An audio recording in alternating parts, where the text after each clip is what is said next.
Quick video today talking about Subjugators in the Salvation's Edge raid, particularly in the Witness encounter and the differences between normal and master mode and how to deal with them more effectively in master. This clip here, just for comparison, is from normal mode. As you can see, I'm using Celestial Golden Gun Hunter with Still Hunt, which is quite a common damage strategy, and as you'd expect, using a heavy machine gun for ad clear. I just have on Avalanche, which is a solar 450 RPM. It doesn't really have a damage perk on it, it's just got like incandescent to help with ad clear. But as you can see, we're just about to deal with this Subjugator on left side, the strand one. It's not too much of a problem, it's just a mini boss level, you can see because of the downwards pointing triangle next to the health bar. And I'm getting him low quite easily, and then one of my teammates runs in for the finisher. Because the mini boss types, they are finisherable, they are blindable, you can freeze them, you can suspend them, they're pretty easy to deal with. And these clips are from master difficulty, so minus 20 power. It was last week, so we had solar and void surge. And you can see the Subjugators are now boss level. They've got the diamond symbol next to the health bar, which means that they're much harder to take out. They can't be blinded, suppressed, frozen, suspended, or even finished. And even with the solar surge, this same machine gun is just having real difficulty getting them down quick enough. You can't leave them up because the runners just get nuked anytime they get close to them. And the problem is you kill them, and then the next time the glyphs get broken, more spawn anyway. So dealing with these was like the biggest problem in the encounter by far that we had as a team. So out of desperation, we even started trying to use our supers to clear them quickly. This is a Celestial Golden Gun shot, I'm Radiant, and that's still not enough to kill it in one hit because I hadn't weakened it enough first. You still need to use a lot of heavy to get it down to a point at which a Celestial would even kill. And the problem with wasting your supers like that is not only going to run out of supers because they just keep respawning as you break more glyphs, but you need them for damage phase because ideally you're going to be clearing in only 2 phases. It's so easy to have deaths during mechanics and during damage phase that if you go to a 3rd phase, it's much more likely that's going to be a wipe from any random death when you've run out of res tokens. So the question is there a better, safer, more efficient heavy option to be able to deal with these Subjugators so that you can still run Still Hunt, you can still have your golden guns saved ready for DPS, but make them much less of a problem? And the answer is yes. Now, full credit to Mossy Max for this. Mossy is the creator of the Destiny 2 outgoing damage scaling spreadsheet, as well as lots of other Destiny science facts. So follow Mossy Max on Twitter, you won't regret it, it's Mossy_Max. So this thread was posted a couple of weeks ago, and I saw it at the time and I thought it was really interesting, but didn't really see the potential for it in game until now, obviously. Mossy says, both mini-boss and boss-level Subjugators gain 30% DR to all damage after they screed. And then in addition, on the boss level only, they also have permanent 20% DR to all non-matching damage. And at the Witness, you have the Strand boss Subjugator on the left and the Stasis boss Subjugator on the right. And the next point is critical. This counts as a new type of shield, and they trigger shield-based perks. So Microcosm, which deals massive bonus damage to shields, deals 4 times damage to all boss-level Subjugators, and is by far the most efficient weapon to defeat them. Also, Under Over grants 50% bonus to boss-level Subjugators, and Adaptive Munitions grants between 40 and 80% bonus depending on the archetype of the weapon you're using. So I wanted to test those perks on a variety of machine guns, along with Microcosm. There is a Stasis boss-level Subjugator quite early on in the Descent mission, so I went in there solo on Legend to test a bunch of machine guns with these perks. Full disclaimer though, these are not going to be as precise tests as I would normally like to do on something like this. I assure you though, I did hundreds of tests on these until I got a clip on each one that I felt was good enough. You know, yes, there's a few missed bullets and body shots here and there, but roughly an equal amount on each one so that the final health bars are comparable. First off, just going to show Microcosm as a reference because that is the best way to deal with them according to Mossy. And yeah, it absolutely shreds him. And this is on Legend difficulty as well in the campaign, so it's, what, minus 15, I think? This is Commemoration, base damage, just to show for reference, 2177 per bullet. And as you'll see, by the time the mag runs out, gets to about half. It would be about half if we compensate for missed bullets here and there.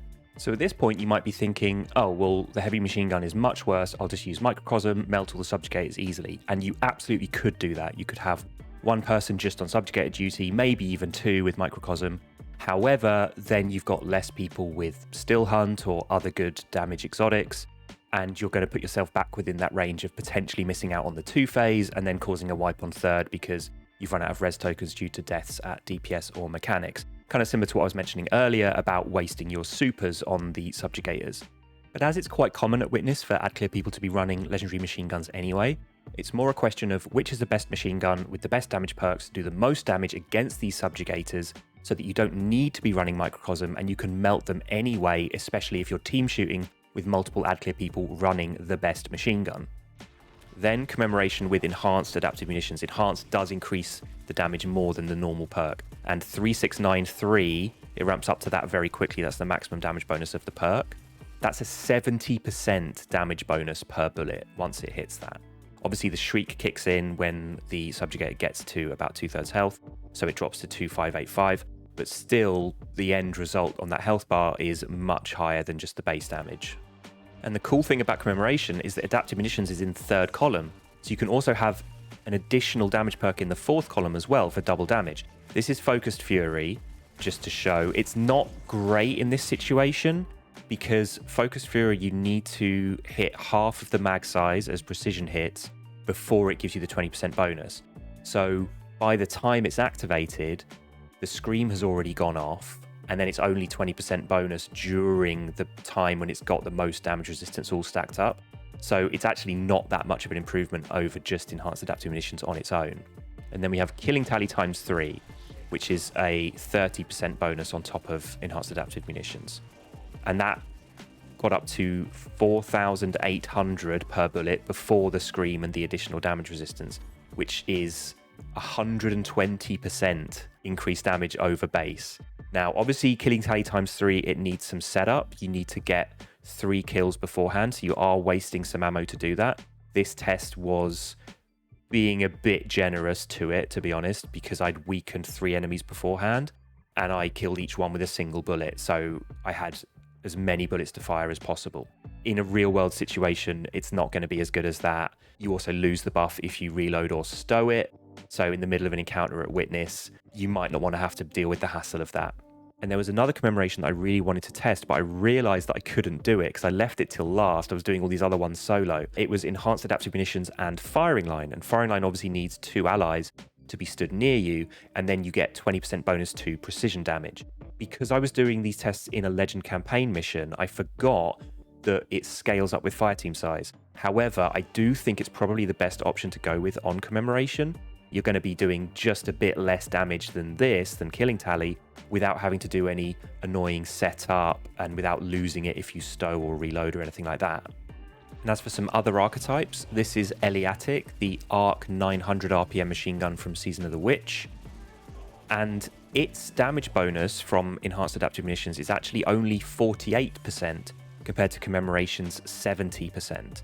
And as you can see on the health bar, it doesn't quite reach as much total damage as 1 mag of Commemoration with Enhanced Adaptive Munitions. The other perk Mossy mentioned was Under Over, which is a flat 50% bonus against shields, which is just active all the time against boss level Subjugators. And you can get this on Marcato, which is a Strand 450 RPM machine gun from Pre-Final Shape.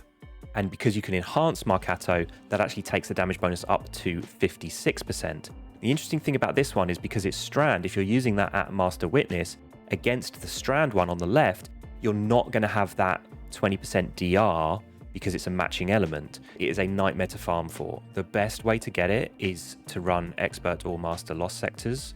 I got really lucky, and the first one I got with Under Over had triple tap, which is probably the best perk for third column to pair with this. But it does mean that when you're looking at this health bar, the total damage of this 1 mag is higher because of all the bullets that get refunded. So one without triple tap would be dealing slightly less damage, and it won't perform quite as well as this. So this is what all those final health bars look like lined up and side by side. And the best results are from a Commemoration with Enhanced Adaptive Munitions and Killing Tally ×3. Now, Killing Tally ×3, as I previously mentioned, a little bit unrealistic in practice due to having to get kills beforehand to set it up, as well as losing the buff if you reload or stow. So I would recommend the best option being Commemoration with Enhanced Adaptive Munitions and Firing Line. You're almost always going to have 2 allies within range to proc Firing Line, and that's going to give you a flat 20% bonus on top to all precision damage. Stacked with the 70% from enhanced adaptive munitions, and you're going to cook. No matter what the surges are, that's just going to be a great option regardless. However, if you wanted to be super optimal with it, I think the best play is going to be leaning into the surges. So on Void weeks, obviously that commemoration is going to cook even harder. But on Strand weeks, the Marcato is probably going to be the play.